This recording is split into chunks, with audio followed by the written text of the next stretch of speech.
Trump, after just being in office for over 100 days, has been one of the most unpopular presidents in history, with his approval rating right now sitting at about 38%. But I don't understand how any average person who supported him in the 2016 election could still support him now. So he attracted lots of popularity throughout the 2016 campaign, and he ran as a populist candidate, but he's gone back on a lot of his campaign promises since taking office earlier this year. So first, one of the biggest things Trump campaigned on was that he was a populist anti-establishment candidate, and he criticized Hillary Clinton for taking millions of dollars from Wall Street and for taking money to make speeches to them. He was saying he was for the people, and one of the biggest phrases from his campaign was "drain the swamp." He wanted to drain the politicians from the influence of money, but this promise was quickly broken. So Trump appointed several people to his administration from Goldman Sachs, the very bank on Wall Street that Trump went after for having ties to other politicians. And he's appointed some of the people from Goldman Sachs to be his security advisors and to be in his Treasury Department to help cut financial regulation. And this was a huge turn in what he had previously campaigned on, but most of the people saw this coming as Trump flip-flops on just about every issue. So next, Trump campaigned on that he was going to be tough on terrorism, but since taking office, his actions have been completely ineffective. So he increased drone strikes by 432%, but drone strikes are really just extremely counterproductive. You would think that drone strikes might be a good idea because we would be using strategic technology in order to take out targets, and we wouldn't have to be risking ground troops, but the reality of it is drone strikes kill innocent civilians 90% of the time, and this makes civilians that live in these areas even more afraid, and it helps terrorist groups recruit people.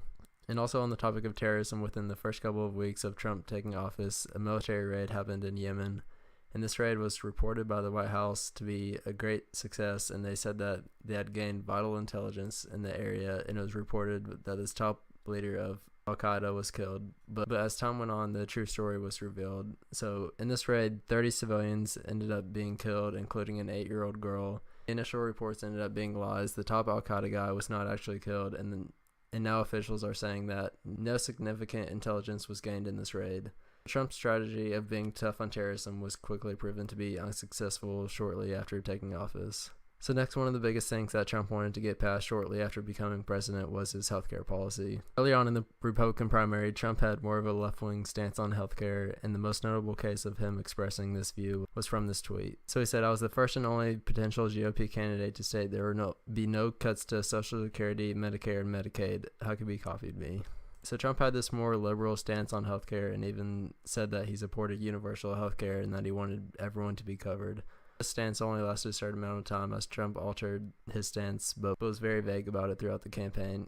He would say that he wants to remove the state lines for insurance companies so that there would be more competition within the market, but all of these stances that he took about healthcare were changed when he became president with the American Health Care Act that he endorsed earlier this year. So the American Health Care Act does not have anything in it that Trump had supported in his campaign. The bill involves a $880 billion cut to Medicaid. The uninsured rate goes from 10 to 19%, and 24 million people would be uninsured under this bill. So this just goes completely against what Trump had campaigned for in 2016. Also, he has gone back on what he had said in that tweet, stating that there would be no cuts to Social Security, and now his budget proposes a $72 billion cut to Social Security over the next decade. And also regarding the budget, it calls for a $9.2 billion cut to education, and in this article from NPR, they talk about what else is involved in the cuts to education.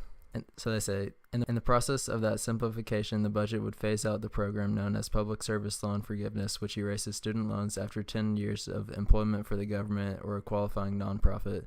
Almost 500,000 people are enrolled in this program. Those with graduate non-bachelor's degrees have the largest balances, such as teachers, doctors, and lawyers.